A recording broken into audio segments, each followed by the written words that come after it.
I'd like to point out a couple of facts from his resume that, in my view, make him the face and voice of America's future.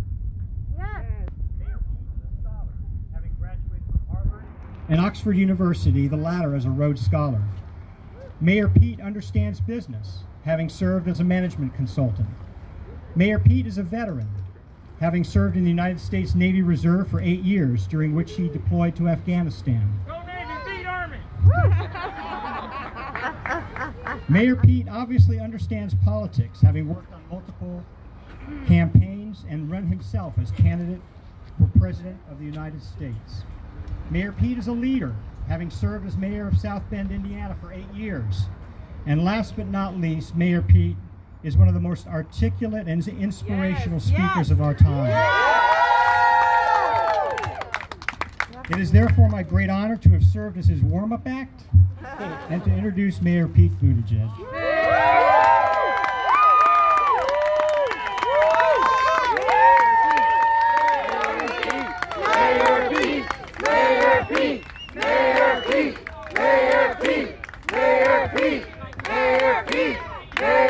Good morning. I'm so excited to be here. I am humbled to be introduced by you, General, and Brian and Patricia, and the extraordinary people gathered today in the shared knowledge that we have a chance to make history and deliver a better future for this country. Before I share a little bit more about why I'm all in for Joe Biden and Kamala Harris, I want to say a word about why I'm so excited for the first time ever to lay eyes on the Space Coast. I was a little boy growing up in South Bend, Indiana. There was a building in downtown South Bend, our only building that could really lay claim on the word skyscraper. At the time, it was labeled the Valley American Bank. It was a regional bank in northern Indiana. And in my little imagination, as a 5-year-old, obsessed with the space program, a large building that had the letters VAB on it could only mean one thing, and that was the Vehicle Assembly Building here in Brevard County. And if I jumped up and down on my bed, I could just see the red VAB letters on the top of the building, and I would do that fantasizing that across the St. Joe River in Indiana, I was actually looking at the heart of the U.S. space program that made me, from that very early age, a believer in science, a believer in the United States of America, and a believer in what we can do when we come together as a country.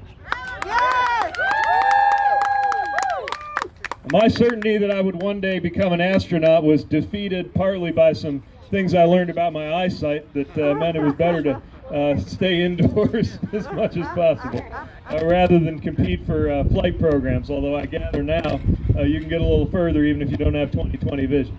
But obviously my path took me to a different place, but I'm so delighted that it took me back here because I see so many Americans here in this vitally important part of the U.S., which I hope you know is one of the counties that is at the very center of the political universe right now, because you hold the future in your hands. And I'm here just to say a little bit about what this election means to me, as it means something to all of us in the most personal terms, because politics, all politics, isn't just local, it's personal. And I think we've been reminded of that. As we see what we're up against as a country, the compounding of different crises that have brought us to this point. We have, obviously, a public health crisis, a pandemic the likes of which the world hadn't seen for 100 years, that will not get better so long as the President of the United States denies that it even exists because he thinks it hurts him politically. We deserve better.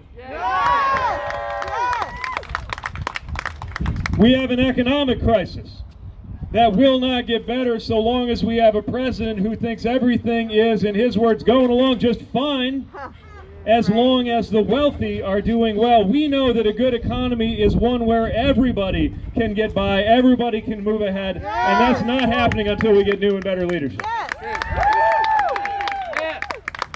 We have a moral crisis as this country confronts the patterns of systemic racism that have been with us since day one, and it will not get better when the President of the United States instructs a white supremacist group to stand by, and cannot bring himself to utter the simple truth that Black Lives Matter.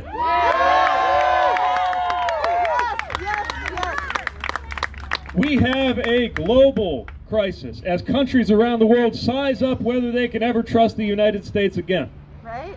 Oh my God. A survey of world leaders found for the first time they trust the head of the Chinese Communist Party more than they do the President of the United States. That is a threat to national security, and we must end that now. Yes! Yes! We know what we're up against, and nobody knows that better than the community of veterans and military families who have seen the way this president talks about those who serve. Yes. Of generals, he says he knows better than them. I don't think he knows better than General Leopard about much of anything. I'm not even going to repeat some of the things he said about our military leaders, but it's not just those high-ranking military officers whose job is to give him advice to help protect our country safe. It's the way he talks about those who gave the ultimate sacrifice. Yes! Those who serve in the military are not suckers and losers. They are patriots who deserve the full-throated support of the President of the United States. We know that this is our only opportunity to do something about these issues. It's our only opportunity to act on climate change that threatens Indiana just as much as it threatens Florida, threatens the entire world, and will not get better when the President of the United States denies that it's even real. So, look, we know what we're up against, right? But I'm not just here to talk about what we're up against. I'm here because of what we're for. Yes! I'm not just against Donald Trump. I am for Joe Biden and Kamala Harris to lead this country forward. I got to know these leaders when I was running against them, and it says something when you come to admire and respect somebody more while you were competing. Yes. But these are the kinds of people who we are supporting right now. And by the way, not just Joe Biden and Kamala Harris, but leaders up and down the ticket, because shame on us if we ever treat the presidency like it's the only office that matters. We've got to get great elected officials at every level.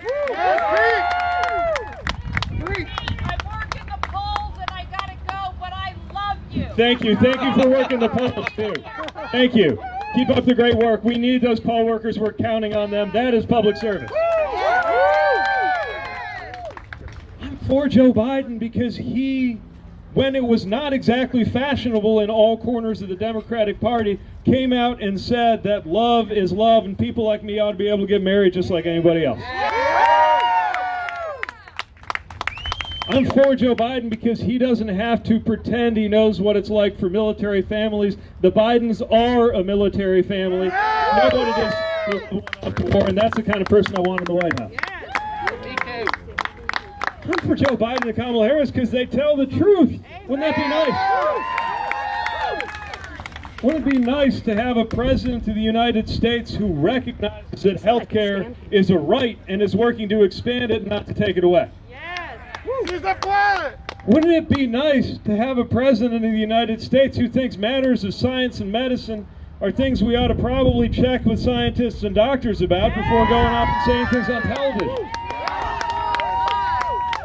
And I'm excited for the team he's going to put around him. Wouldn't it be nice to have a Secretary of Education who believes in public education and supports our teachers?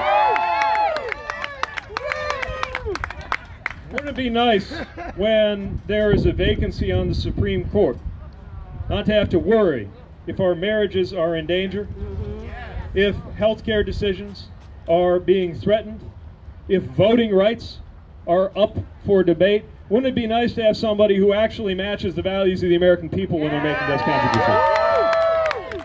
That's what we have a chance to be for right now. And it all comes down to whether folks actually vote. Now, we got two kinds of voters I'm worried about that I need your help reaching. First, and we all have them in our families and our circles of friends, lifelong Republicans or people who rarely vote Democrat, but this time they're ready to make a change because they know that this president's conduct is as offensive to conservative values as it is to progressive values, and they're ready to put party aside and vote with us this time around. We gotta let them know it's okay to change your mind, and you are welcome in this Big Tent coalition we're building for Joe Biden. Then we got our other friends. Now, they would never think of voting for Donald Trump, but they're not sure they're going to vote at all. Right. They're not deciding how to vote, they're deciding whether to vote. And we've got to make sure they get the message that your vote is your voice. Que su vota es su voz. Y su momento de máximo poder es este momento, esta elección. That whatever we've been arguing about or worrying about or tweeting about or protesting about, this is what it looks like to do something about it, because this is the one moment that the system actually is required to listen to what we have to say. That's why it matters to exercise that critically important right. Get out and vote. And you know how you can tell that if everyone votes we win? It's because the other side isn't focused on persuading voters, they're focused on suppressing voters. That's how you know they've given up on their own message. We have a chance to make sure everybody gets heard, and when they do, we will win. But that's up to you. That's up to you more than it's up to me. Because the reality is the most powerful thing that somebody can hear that'll help them make that decision to actually go out and vote is not an ad they saw on TV, it's not a speech they saw from a politician, it's someone in their lives, someone they love, someone they know saying, this is what this election means to me. If you're not voting for yourself, vote for me because I have a pre-existing condition and I don't want my health care to get taken away. Vote for me because my marriage exists by a single vote on that U.S. Supreme Court.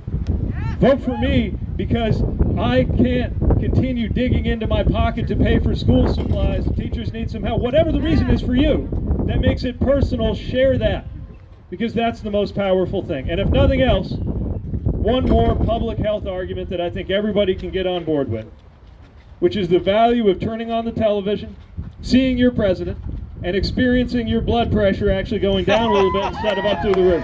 That's what we can deliver with your help. Are you ready to get out there and get every last vote? Are you ready for 2020 to end on a much better note than it's been the rest of this year? Let's give ourselves something to celebrate and look back on 2020 with pride. This is our chance. Thank you for voting. Thank you for caring. Thank you for volunteering. Let's see this thing through all the way through Election Day. Thank you. Thank you. Thank you.